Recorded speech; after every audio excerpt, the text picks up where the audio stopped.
Sepulang dari telatah Lamong tadi, membuat Vinda gelisah. Dia merasa ada sesuatu yang mengganggu pikirannya ketika sejak memasuki sebuah makam yang istimewa di suatu tempat di telatah Lamong. Semenjak memasuki makam tersebut, kepalanya merasa pusing, entah apa sebabnya dia merasa penasaran dengan kisah makam tersebut. Malam itu Vinda gelisah sekali. Rasa kantuk dan lelah tidak membuatnya segera tertidur. Dia berbaring di atas karpet dengan menghadap ke arah kiblat agak ke utara. Aku penasaran sekali dengan kisah makam orang agung tersebut.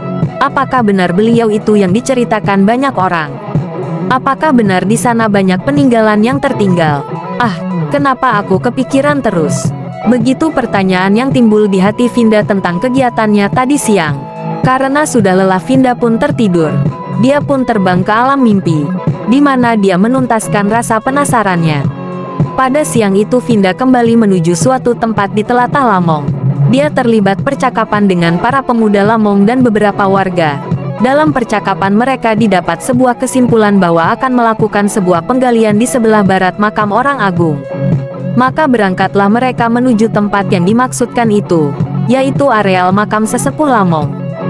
Setelah ditentukan titik yang akan digali oleh para pemuda dan sesepuh warga, maka Vinda bersama para pemuda segera melakukan penggalian secara bergotong royong.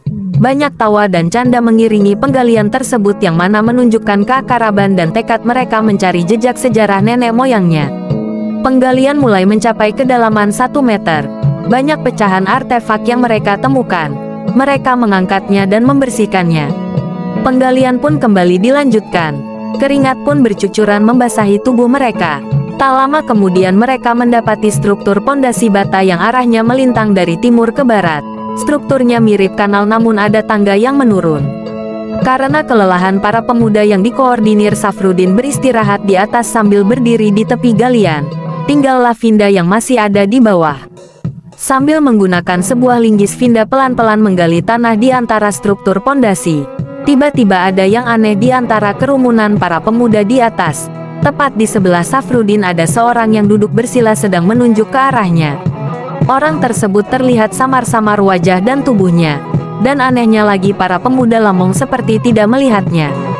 Gali lebih dalam lagi, nak. Itu, di sebelah situ. Sosok yang duduk bersila tersebut berkata kepada Vinda yang sedang jongkok di bawah.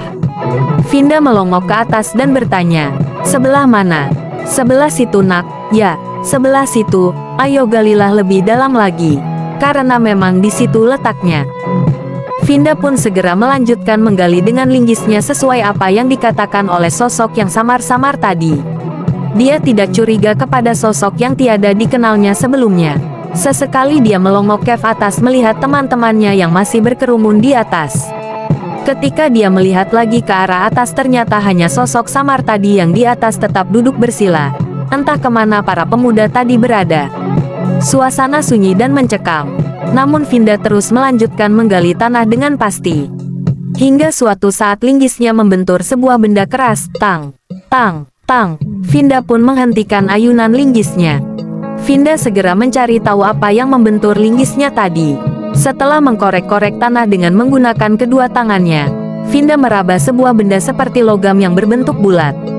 Dia pelan-pelan menyibakkan tanah untuk mengetahui apa yang ditemukannya. Apa ini? Kok bulat? Jangan-jangan tengkorak. Diam-diam Vinda takut dalam hati, namun dia memberanikan diri untuk terus menggali.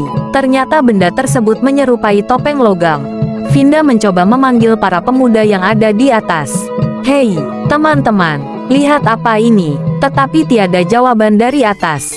Sekali lagi dia memanggil, "Safrudin, Safrudin, lihatlah, ada topeng logam." Lagi-lagi tiada yang menjawabnya. Vinda penasaran. Dia pun naik ke atas. Dan alangkah terkejutnya dia ketika di atas tiada seorang pun ada di sana. Termasuk sosok yang berbicara kepadanya tadi. Kemana semua teman-teman tadi? Kenapa tidak ada semua? Dan kemana sosok yang samar-samar tadi? Kenapa dia juga tiada ada? Di tengah keheranannya, Vinda melihat ke arah dia menemukan topeng tadi. Terlihat sesuatu yang mengejutkan dia. Ternyata topeng yang ditemukannya tadi terdapat pasangannya, yaitu sebuah baju besi yang terlihat mengkilap putih. Dan